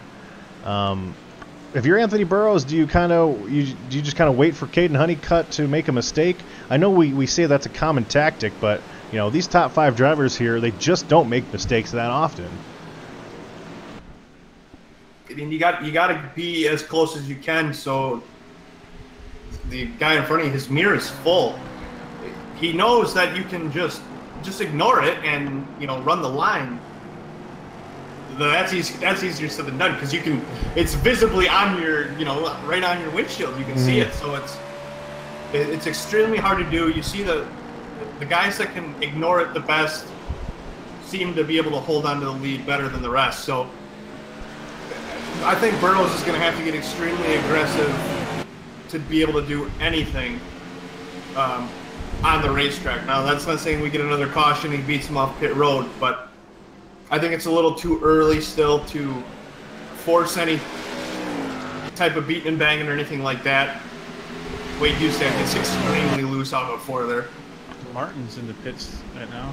Mr. Martin Wenzel, whom everybody knows as the voice of the Molnar Automotive Cup Series, you know, he's been the standalone guy all season. Tonight, deciding to come out here and give it a go here at New Hampshire. Hopefully he's having a good time. Obviously, he's not having the results that maybe he had expected, but I think his goal was just to come out here and compete. You know, as a driver, that's really all you ask for. So, good for Martin here. Caden Honeycutt again, kind of, you know, the lead continues to fluctuate, but, you know, Ryan, in kind of what you were mentioning, as you were talking about Anthony Burrows patiently waiting for Caden Honeycutt, maybe trying to be aggressive, you know, you certainly want to make that move to try to pass Caden Honeycutt before Eric Wolf makes a move to pass you. Extremely sideways. They're giving her right now. You gotta go. It's go time. They know they have to be aggressive. They know they gotta get what they can now, because if they don't, fresh tires is, you can't do much when everybody's got fresh tires, because they're all extremely fast. Yeah, 29 laps remaining. There is no other pit stop. You're going to the end. Yeah, 29 laps remaining. We do have 26 laps currently on these guys' tires, so any battle that we see, I guarantee you, is not going to end clean, because there's so much sliding around as we see Eric Wolf sliding all over the place, and you know, and obviously he's a very experienced driver. Wade Hustad kind of knocking on his door. Is it Caden Honeycutt, Anthony Burrows have kind of broke away from Eric Wolf here after he did get loose on in turns 3 and 4 just a couple laps ago.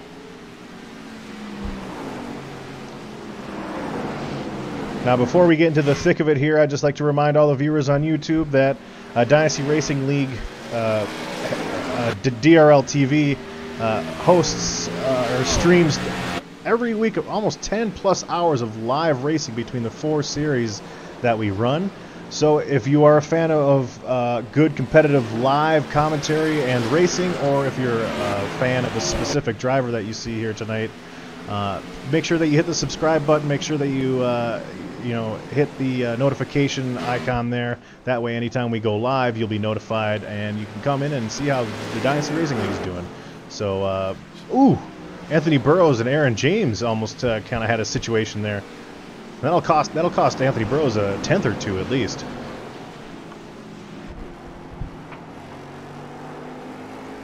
Aaron is trying to stay high, though, let those leaders have their lane, even though they still end up falling in between him or whatever. Shout out to Justin Putzier. Thank you for tuning in, bro. Again, with just 25 laps remaining, it's almost turned into a 2-car race right now with Eric Wolf, Wade Hustad, Chad Presnall, 3rd, 4th, and 5th behind these 2 drivers here, kind of faded out just a little bit, but some notable. Eric Wolf.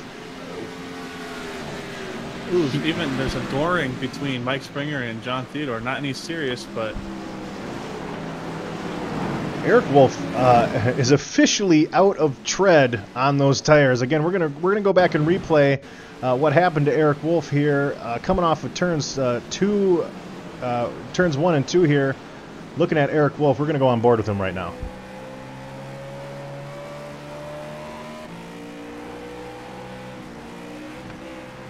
He ends up hitting the wall, and Wade Hustad ends up making contact with him. I mean, there was 300 or 400 feet there where Eric Wolf could not catch his car, and as Ryan mentioned already, Eric Wolf seems to be getting loose more so than most of the other leaders right now. Another car on pit road. Yeah, that is the 82 of Chris James. Again, he was having a great run. Looking at his car here, it doesn't appear that he has any more damage than he had before. Maybe just grabbing some freshies, looking to close out this race here on a high note. I'm noticing that Burrows has changed his entry point a little higher. It allows him to get a better run off the corner, but he's losing a little bit of time in the center. He's not gaining much right now. Now we are actually riding on board with Anthony Burrows, and as they enter turns 3 and 4, we're going to try to listen to what Burrows is doing with the throttle.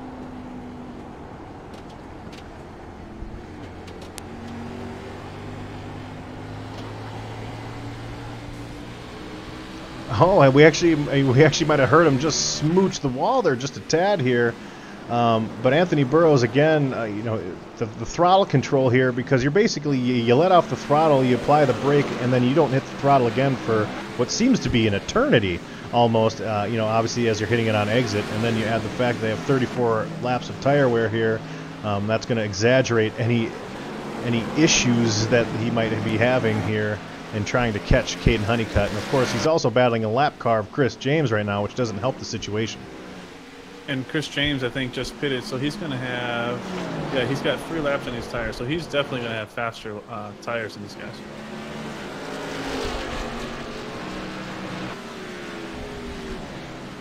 Wade Hustad running a 10th faster every lap since getting around Eric Wolf. We'll have to see what happens here in about 10 laps. You should catch Anthony Burrows.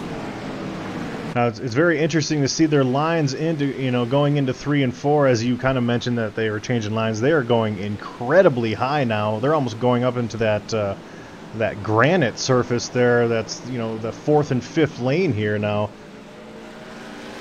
Especially in 3 and 4. I saw sparks from Anthony touching the wall in the front stretch.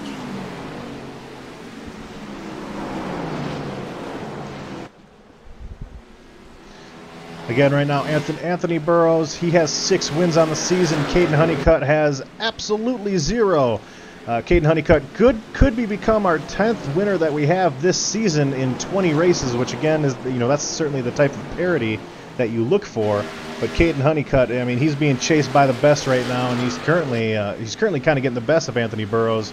So, if you're Caden Honeycutt here, as we've got, I believe, 17 laps to go, what's going through your mind as you're trying to hold off a person who's won 6 times this year, and then Wade Hustad, who's won, I believe it's 3 times. I think Honeycutt's smart enough. He's going to know that if he just runs his line, turns the mirror off, there's not going to be much that Burrows can do other than moving him. I'd like to see this lap car Chris James get out of the way and see if Burrows could kind of ignore that a little bit, because that gave him a little bit of trouble there. It's in his head that this guy keeps closing up on him, so it's something subconsciously that he's got to worry about. It might be hurting him a little bit. I mean, we're certainly seeing these guys having some handling issues. It looks like Caden Honeycutt and Anthony Burrows both might have touched the wall just a tad here. And interestingly enough, this battle might be affected by some lapped cars here. It looks like Chris James has since backed off, but Anthony Burrows reeling him in just a little bit. But again, we saw an exit of 3 and 4 there. Caden Honeycutt and Anthony Burrows both hitting the wall on exit there. So, that could be what ends up deciding this race. I know people want to see the lap car out of the way, but I personally, if you're fast raced, I don't mind lap cars. I think it should add that extra salt to the steak, Well, and Caden Honeycutt and Jonathan Schwartz. Jonathan Schwartz, of course, he's another driver who's a multiple winner this year. Just kind of had that bad luck there as he got caught into that Justin Levine wreck early.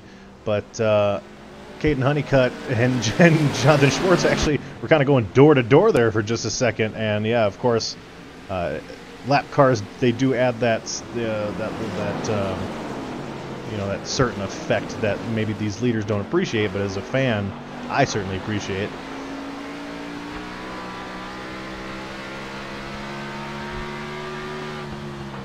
13 to go when we get back to the line.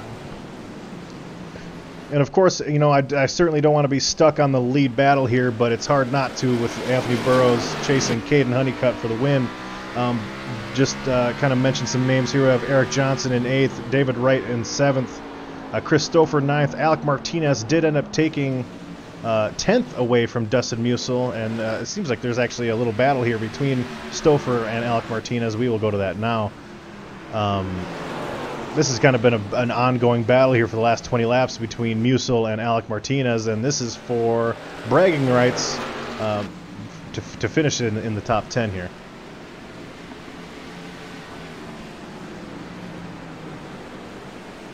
As we watch that battle kind of subside here, going back to Anthony Burrows, guys, he's kind of caught oh my goodness, that name, Caden Honeycutt here. He's just 2/10 off now. And Burrows got some fans in YouTube land. Justin Smith saying, "Go Anthony Burrows." Shout out to him, and also shout out to Big Cracer. Thank you for joining us tonight. Oh, Honeycutt. Very loose. Very loose, kind of blocking, makes Anthony Burrows take an interesting line into turn 1 and 2 here. And, if these guys get into some type of side-by-side battle that lasts a lap or two, Wade Hustad, might have an opportunity to maybe sniff at this lead a little bit too, as he's 1 second back in 3rd place. Eric Wolf has lost touch with the top 3. Chad Presnall and Eric Wolf, both 4th and 5th, about 2 seconds back here. Other than Chris James, there is no lap traffic in front of these guys for a little while, so we might be able to see just them battle it out. 9 to go when they come back to the line.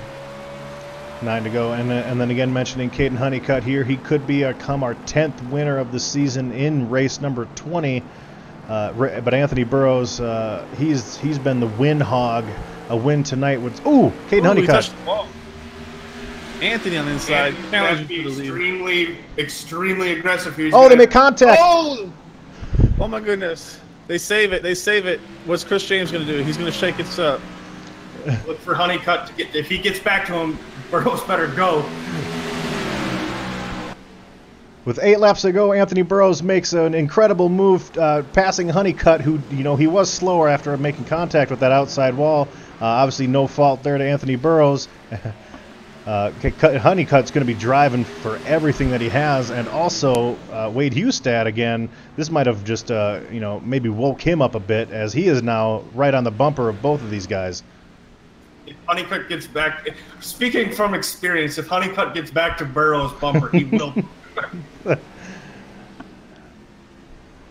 And again, watching the battle for second here, that would be something that Anthony Burrows certainly would want to see, as Wade Hustad again has rejoined the frame here for these leaders, trying to take a position away from Caden Honeycutt, who I don't know if he hit the wall hard enough to sustain damage that might affect his handling, but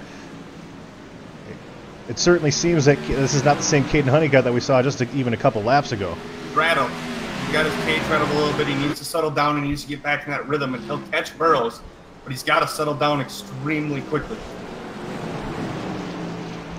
Certainly hard to settle down when you've got the guy who has won 3 races, our second winningest driver. Again. Oh, caution is out. That changes everything. Dustin Musil here. We will have a 1-lap shootout. It will be on worn tires. There's no way these drivers pit. Again, looking at Dustin Musil here. Looks like that battle that had been going on for, I don't know, a decade, it seemed like, between him and Alec Martinez, who had been side by side for the last 50 laps here on exit.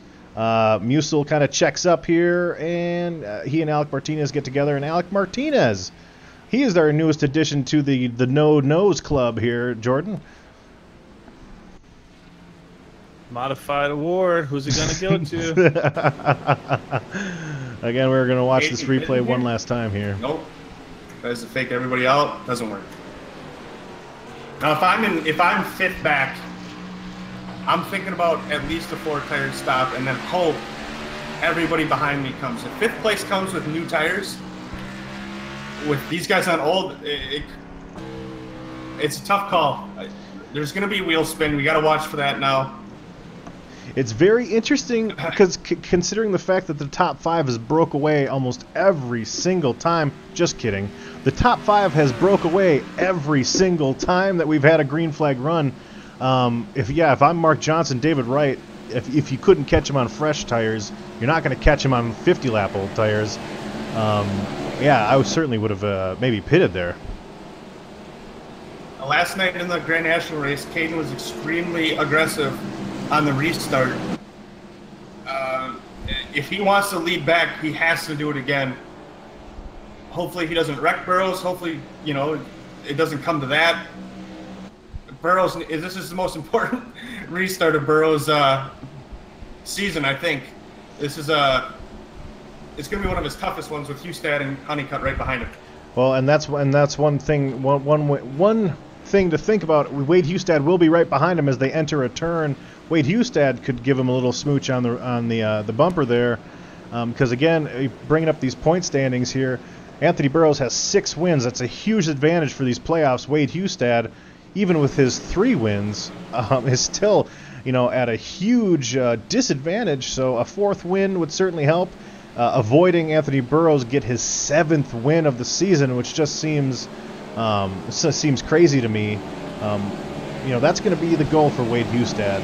Obviously, we do have 6 more races left after this, but if you see a driver that you're already chasing grab another win, and that just gives them that much more of an advantage as we enter our 10-race playoff format in 6 races from now.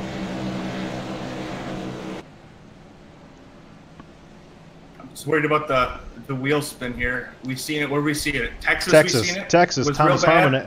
Texas. We saw Chad Presnell, I believe, stay out. Thomas Harmon ended up claiming the victory there. Lights are out on the pace car. We will get the 1 to go here.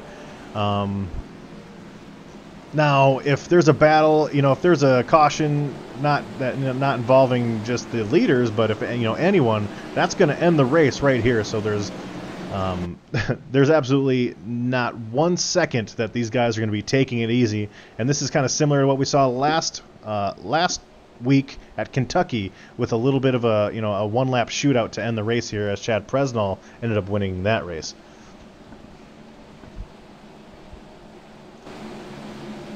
Last night the inside was okay on restarts. It wasn't the greatest. If he can pack it into 1 as hard as he can without locking the tires up, he'll be just fine. Again, just remind we have 52 laps of wear on these tires. This is for the win. 2 laps to go. Green flag. Green flag. Good restart. We got wheel spin and PJ O'Leary. In the back. PJ O'Leary, Thomas Harmon, that will be your race. Anthony Burrows beats Caden Honeycutt. PJ O'Leary got, again, all those cars back there. Incredible restart there by those leaders, but some of those guys were not able to hang on.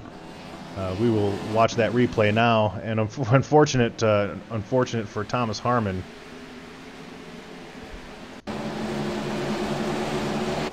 Trying to guess what happens here on these restarts is next to impossible here.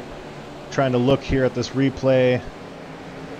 Looks like the outside line just checks up a tad. There's a little bit of wheel spin from Justin Musil, which turns PJ O'Leary, Thomas Harmon, and Chris James ends up, just adding the exclamation mark there. But guys, what an incredible race!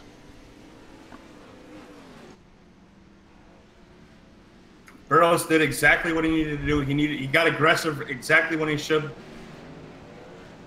Had a fantastic restart. Absolutely no pressure from anyone behind. Congrats to Anthony Burrows on his 7th season win. 7th win of the season. And on that restart, there was obviously some shuffling. Mark Johnson ended up getting a top 5. Eric Johnson ended up finishing 6th. Presnell, Stouffer, David Wright, and Sam Niederhelm. If I'm not mistaken, that might be his first top 10 here in Dynasty Racing League this year. I am mistaken. He actually has 2 already. But again, very good race for Sam Niederhelm. Again, some of the disappointing finishes here. We have John Theodore, who finished 12th after being a top 5 contender most of the day. Obviously, Jonathan Schwartz, Thomas Harmon, but those guys had damage. So yeah, you got to feel for Joseph Helt too with a connection issue. He would have been a factor in the race as well. Yeah, Joseph Held, of course. Yeah, issues in of course, which you can never control, and that's the internet. But as we are just about ready to interview our race winner, or we will be interviewing a top 5 as we enter the DRL post-race report here. Again, what an incredible finish! You want to see it finish under green, of course, but I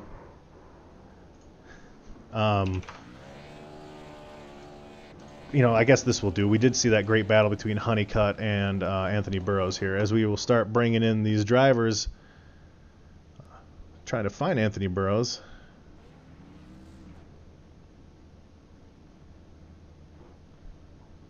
Oh, he's all the way down in spotter 1. All right, we're bringing in Anthony Burrows now. Anthony Burrows, you got a copy, sir? Anthony Burrows, this is the booth. You got a copy? Yeah, I got you guys. Well, your 7th win of the season doesn't come easy. You end up capitalizing on Caden Honeycutt hitting that wall out there. Obviously, you guys make a little bit of contact heading into 1 and 2. You kind of describe that situation as it unfolded for you. Yeah, the entire run, I was pushing a really good amount, so I'm surprised I was able to keep up with him throughout that whole run. I thought he was saving a good amount. Yeah, I eventually started closing him up, and then I forced him into a mistake at a turn 4. I got to his inside, and I thought I did a good job of keeping it on the inside going into 1, but I think I slid up a little bit. Yeah, that was unfortunate, though. That would have been a great race between me and him, but yeah, it feels nice to get the win, but yeah, unfortunate. It had to be like that between me and Caden. I wish we could have raced it out a little bit more. Well, do you think you could have passed him on the bottom with the tire wear that you did have? I feel like I could have. I had that slight edge on him on tires, I feel like. And I was doing a decent job of getting people on the inside all night. It's tough to pass on the inside on this track, but I feel like I could have got him. I may have had to move him up the track a little bit, but yeah, it definitely would have been a close one for sure. Well, Anthony, again, you had a very consistent run today. You never really left the top 5. Obviously, pit road was very interesting. It seems like the top 5, you were all shuffling positions on pit road. Can you kind of elaborate on that at all? What was with all the movement on pit road today between the leaders? I'm not really sure, but I know I was really inconsistent coming into my box. I got into it good once or twice, but the other couple times I kind of slid through or started slowing down a little too early. So, yeah, and on top of that, my pit stops were kind of inconsistent. I didn't really have the quickest stops all night, but yeah, I think that's really about it. Jordan, do you have anything from Mr. Burrows here? No, man, I just want to congratulate you again. Superb driving, and for everyone out there who wants to be like you and Eric and the top 5 guys, Wade, and just look forward to seeing you continue to race and learn from you as you guys continue in Dynasty Racing League, man. Appreciate you. Thanks. Awesome, Anthony. Well, would you like to give any shout-outs before we let you go enjoy your victory? Yeah, definitely shout out to Caden there for the good racing. Shout out to Eric. I think me and him got close a couple times, so big thank you to him for not getting into me throughout that race. Yeah, really everyone up towards the front, everyone who raced clean. Yeah, it was a fun race. Thank you to you guys as always for putting on the broadcast and everyone who puts on this league. Awesome, Anthony. Well, again, it's a pleasure to see you come out here and win your 7th race of the season. Obviously, a huge boost heading into the, that'll be a huge boost heading into the playoffs when we reset for those 10 races. But until then, man, we will see you hopefully next week, and enjoy your victory. Yes.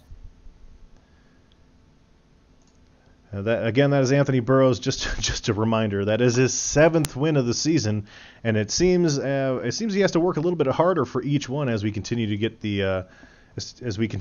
great great new drivers in here, and one of the newer drivers that we have here is Caden Honeycutt, as we will bring him into the booth now. Caden, do you got a copy, sir? Yep, I do.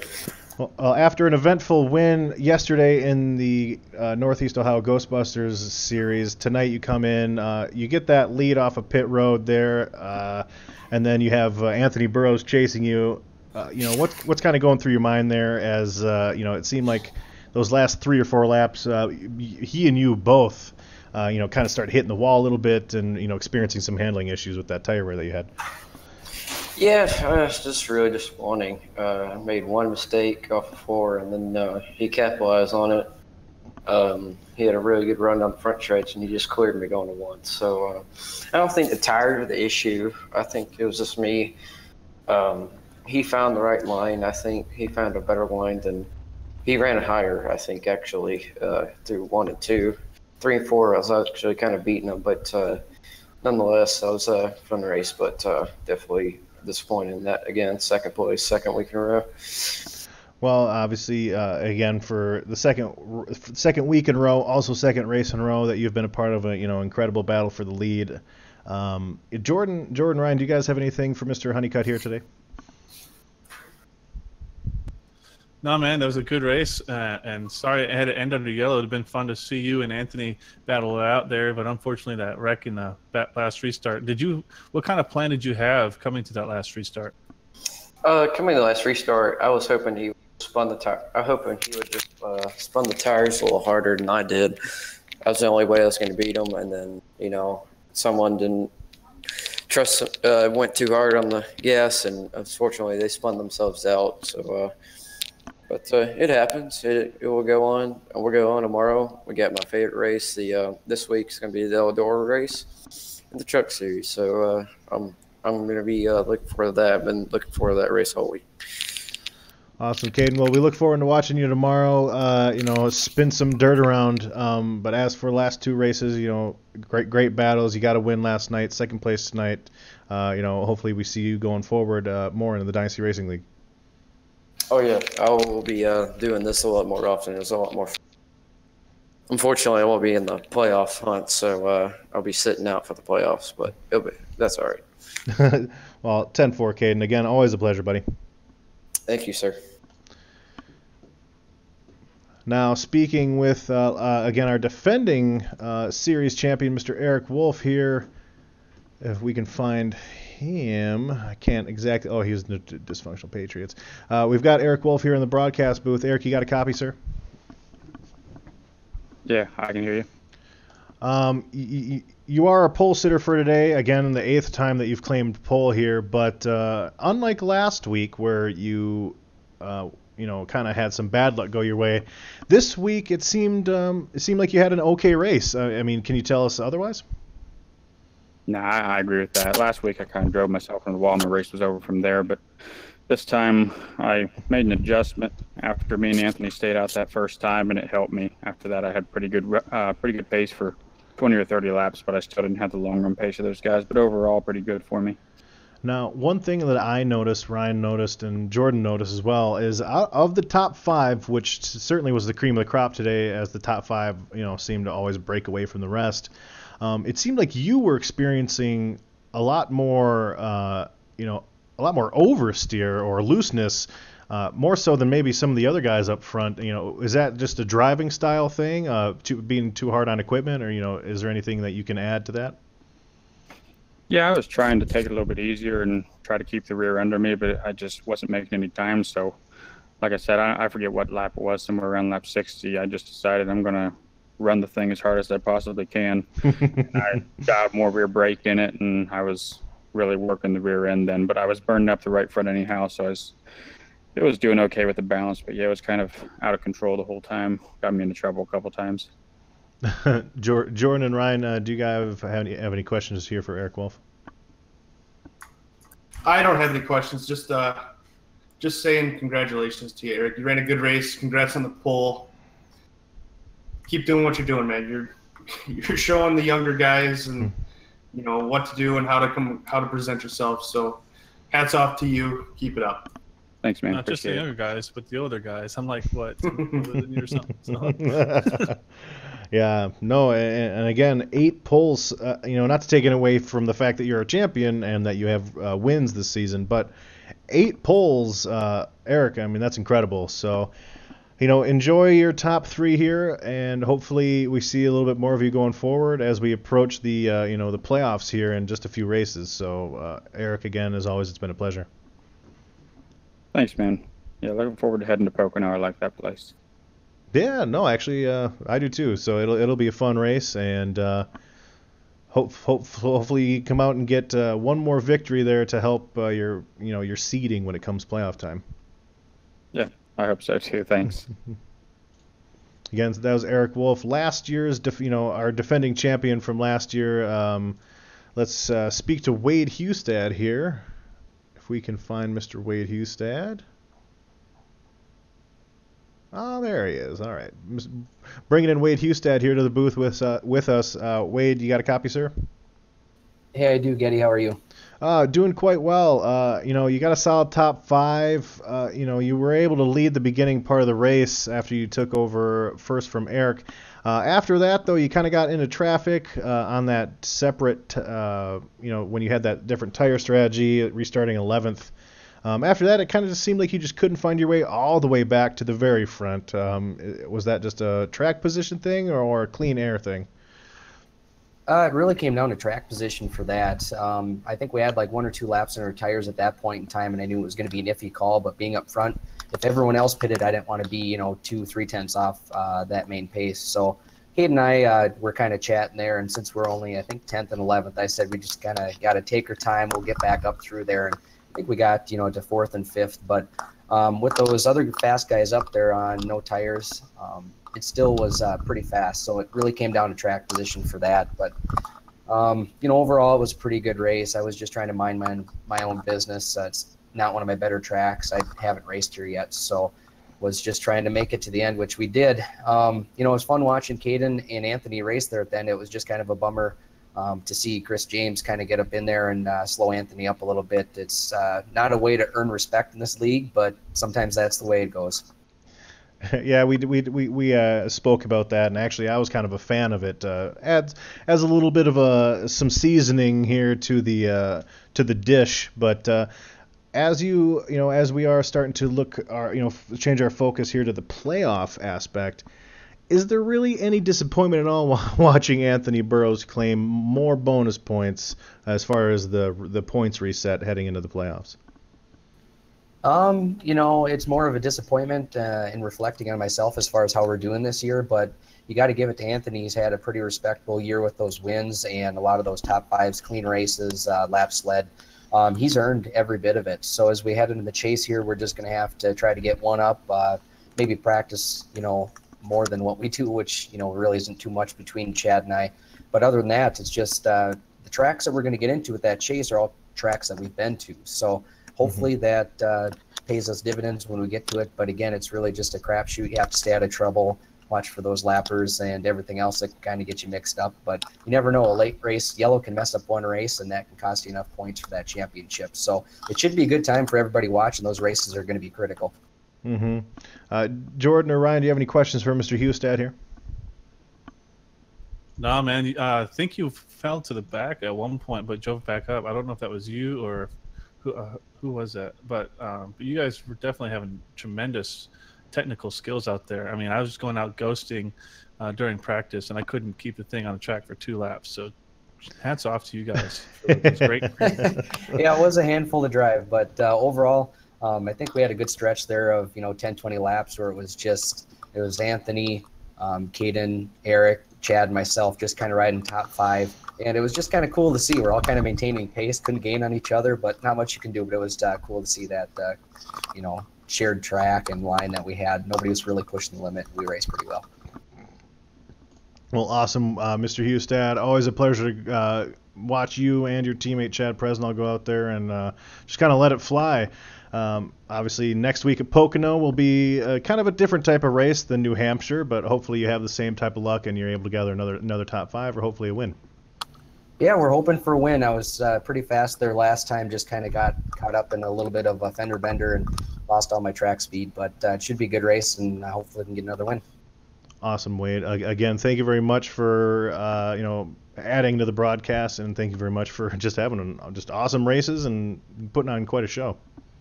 Yeah, no, I appreciate everything you guys do. You guys really what make this league great, so keep it up. Thank you, Wade. We're sending Wade back down with his teammate there. Again, I believe we have one more interview here, trying to get Mark Johnson, who has left the track, but we'll see if he is still able to be interviewed here. Mark Johnson, you got a copy, sir? Yes, sir, I do. Mark, we spoke to last time we spoke to you, I believe, was at Daytona, where you had a great finish. Here tonight, as Jordan mentioned earlier, starting 25th, which, by the way, is dead last, and you climb all the way back up and get yourself a top 5. It seemed like you were certainly out there just battling almost all 150 of those laps. You tell us a little bit about your race.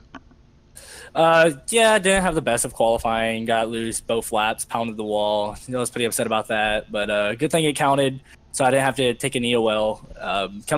Started in the back, kind of try to slowly work my way through the field. I didn't want to try to be too aggressive early on. That way people would get pissed at me during the end. Just trying to be nice and smooth, and lap after lap just slowly kept reeling in different groups. And I felt like I had a little bit better long run car than most of the top 6, but I was trying to reel them in.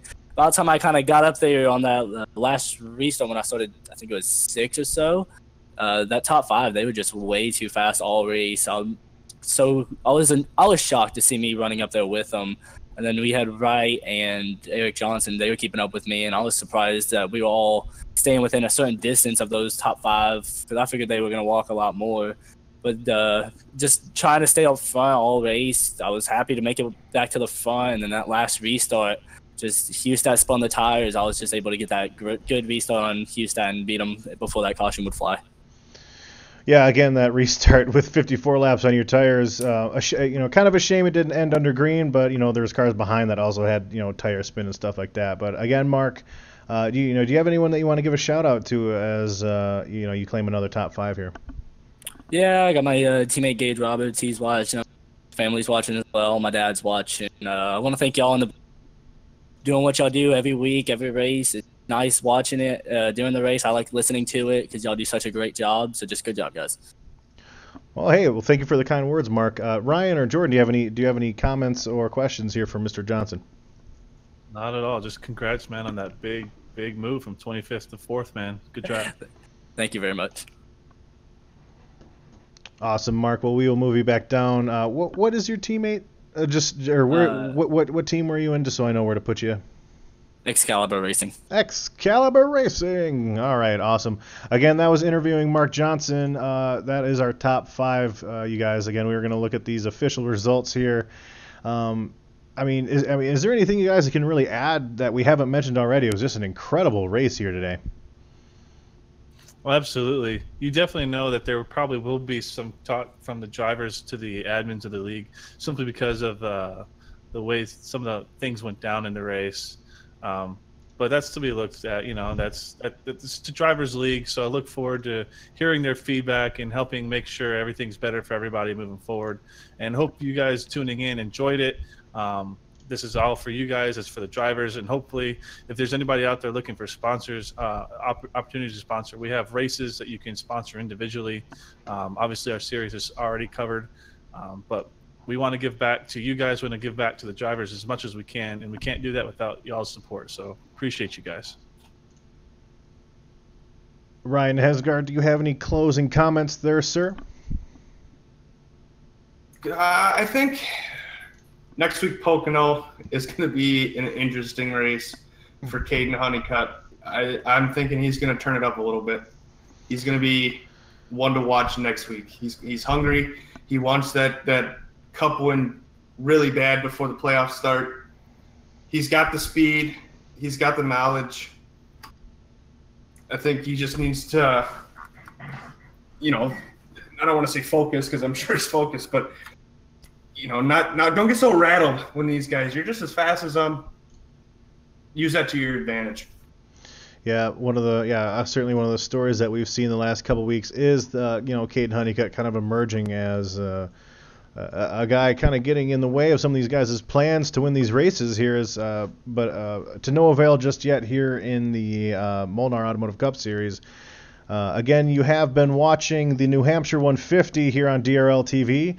Next week, as Ryan Hesgard just mentioned here, it will be the Pocono Giant Triangle that we visit, one of the more unique tracks, next to tracks like maybe Darlington. I can't think of anything more unique other than road courses here than Pocono Raceway. So I definitely look forward to that. That's certainly always a great race. Certainly get some green flag runs, get some good battles, certainly get some high speeds. So our next broadcast will be tomorrow, of course, as DRL TV brings you another race, more race. DRL TV brings you more live racing here. It will be Eldora tomorrow for the Winona Road Truck Series. If people don't know what Eldora is, that is a track that has asphalt, but it's actually covered in dirt. So that's going to be interesting. As always, we want to thank all the names. More specifically, I always thank Jordan and Martin, who are part of the graphics, as far as for the broadcast, all the graphics and the software that we use. That's all those two guys. So a huge shout out to those two. And again, if you are interested in competing in the Dynasty Racing League, if you're interested in sponsoring the Dynasty Racing League, or are interested in viewing this Dynasty Racing League more going forward here on DRL TV, hit the subscribe button or visit our website, which is in the description below. Again, this has been Jordan Gonzalez, Ryan Hesgard, and myself, Getty Buckner. This is DRL TV. Thanks for tuning in. We'll see you next week.